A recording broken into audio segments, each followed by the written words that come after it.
21 August grenade মামলায় মৃত্যুদণ্ড পাওয়া বিএনপি জামায়াত জোট সরকারের স্বরাষ্ট্র প্রতিমন্ত্রী লুৎফুজ্জামান বাবরকে যেদিন ফাঁসির রায় দেওয়া হয় সেদিন আদালত কক্ষে যা যা ঘটেছিল সেই ইতিহাস থাকছে আমাদের আজকের এই আয়োজনে। রাজনৈতিক অঙ্গনের নানান ইতিহাস ও তথ্য পেতে আমাদের চ্যানেলটি সাবস্ক্রাইব করে বেল বাটনটি প্রেস করে রাখুন। 2018 সালে ঢাকার 1 নম্বর দ্রুত বিচার ট্রাইব্যুনালের বিচারক শাহেদ নূর উদ্দিন গ্রেনেড হামলার ঘটনায় হত্যা ও বিস্ফোরক আইনের 2 মামলায় রায় ঘোষণা করেন। 2 মামলাতেই সাবেক স্বরাষ্ট্র প্রতিমন্ত্রী বাবর, সাবেক উপমন্ত্রী আব্দুস সালাম পিন্টু সহ 19 জনকে মৃত্যুদণ্ড দেওয়া হয়।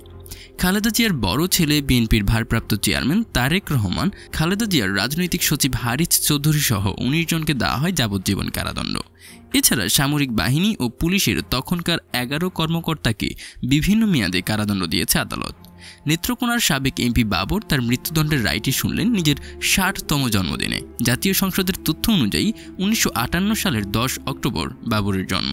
এই মামলায় 49 আসামির মধ্যে কারাগারে থাকা 31 জনকে সকালে কাশিমপুর কারাগার থেকে ঢাকার নাজিমউদ্দিন রোডে দ্রুত বিচার ট্রাইব্যুনালের বিশেষ এজলাস নিয়ে আসা হয়।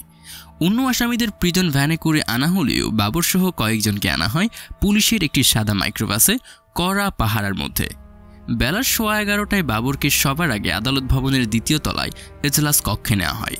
সাদা শার্ট পরা কিছুটা মলিন চেহারার সাবেক এই প্রতিমন্ত্রী প্রথমে কাঠগড়ায় দাঁড়িয়ে থাকলেও কিছুক্ষণের মধ্যে চেয়ারে বসে পড়েন। উস্কো খুস্কো চুল দাড়িতে বাবরকে এই সময় বরাবরের মতোই কিছুটা বিরক্ত দেখাচ্ছিল।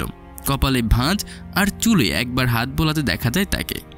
রায় পড়া শুরু হলে খুব উৎসাহের সঙ্গে কান উঁচিয়ে তা শুনতে থাকেন বাবর। কিন্তু রায় পড়া শেষে নিজের 2য় মৃত্যুদণ্ডের রায় শুনে তার চেহারায় বিষণ্ণতার ছাপ পড়ে। এর আগে 10 ট্রাক অস্ত্র মামলাতেও তার সর্বোচ্চ সাজা হয়। 21 আগস্ট মামলার রায়ের পর বেশ খানিকটা মুষড়ে পড়া বাবর তার আইনজীবী এস.এম. শাহজাহান, নজরুল ইসলাম, সানাউল্লাহ মিয়ার সঙ্গে কথা বলতে থাকেন। আইনজীবীদের পক্ষ থেকে এ সময় তাকে আপিলের কথা বলা হয়। একটু পরে এজলাসে উপস্থিত সাংবাদিকরা প্রতিক্রিয়া জানাতে চাইলে বাবর বলেন, আল্লাহ এসবের বিচার করবে। আদালত থেকে কারাগারে নিয়ে যাওয়ার সময় এই বিএনপি নেতা বলতে থাকেন, গজব পড়বে। ক্ষোভের সঙ্গে তিনি বলেন, আমার কাছ থেকে বেগম খালেদা জিয়া ও তারেক রহমানের নাম বের করতে না পারায় আমাকে ফাঁসিয়ে দেওয়া হয়েছে।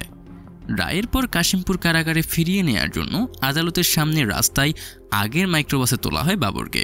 আগের মতোই মাইক্রোবাসের ডান পাশে চালকের পেছনে বসেন তিনি। নিরাপত্তা প্রস্তুতি ঠিক করার জন্য আসামিদের গাড়ি বহর সেখানে কিছুক্ষণ অপেক্ষায় থাকলে বাবর ডান হাত দিয়ে কয়েকবার গাড়ির জানালা খোলেন।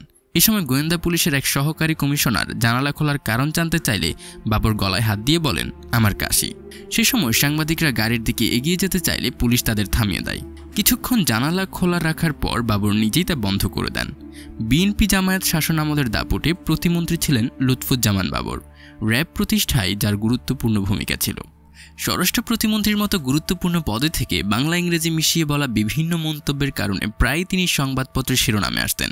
তার বলা উই আর লুকিং ফর শত্রু সহ বিভিন্ন উক্তি এখনও বাংলাদেশের মানুষ মনে রেখেছে। জন্ম নেত্রকোনায় হলেও বাবরের বেড়ে ওঠা রাজধানীর মগবাজারে। 1996 সালে বিএনপির রাজনীতিতে যোগ দেওয়ার পর থেকেই দ্রুত তার উত্থান হতে থাকে। খালেদা জিয়ার ছেলে তারেক রহমানের ঘনিষ্ঠ হিসেবে পরিচিত বাবর নেত্রকোনা 4 আসন থেকে সংসদ সদস্য নির্বাচিত হন, স্থান করে নেন বিএনপির কেন্দ্রীয় কমিটিতে। 2001 সালে আশ্চর্যজনকভাবে লুৎফুজ্জামান বাবর স্বরাষ্ট্র প্রতিমন্ত্রীর দায়িত্ব পান। তার সময়ই 2004 সালে চট্টগ্রামে ধরা পড়া অবৈধ 10 ট্রাক অস্ত্রের চোরাচালান। পরে ওই অস্ত্র চোরাচালানের সঙ্গে বাবরের সম্পৃক্ততার বিষয়টি মামলার শুনানিতে উঠে এলে তাকেও আসামি করা হয়। ওই ঘটনায় অস্ত্র চোরাচালানের দায়ে তাকে মৃত্যুদণ্ড এবং অস্ত্র আইনে যাবজ্জীবন কারাদণ্ড দেওয়া হয়। 2007 সালে যৌথ বাহিনী বাবরকে 3টি অবৈধ আগ্নেয়াস্ত্র, 297টি বুলেট সহ গ্রেপ্তার করে। এসব ঘটনায় দায়ের হওয়া মামলায় তার 17 বছরের জেল হয়। নবম জাতীয় সংসদ নির্বাচনে বাবর জামিনে বেরিয়ে স্বতন্ত্র প্রার্থী হিসেবে নির্বাচন করে বড় ব্যবধানে পরাজিত হন। নির্বাচনের পর তার জামিন বাতিল হয়।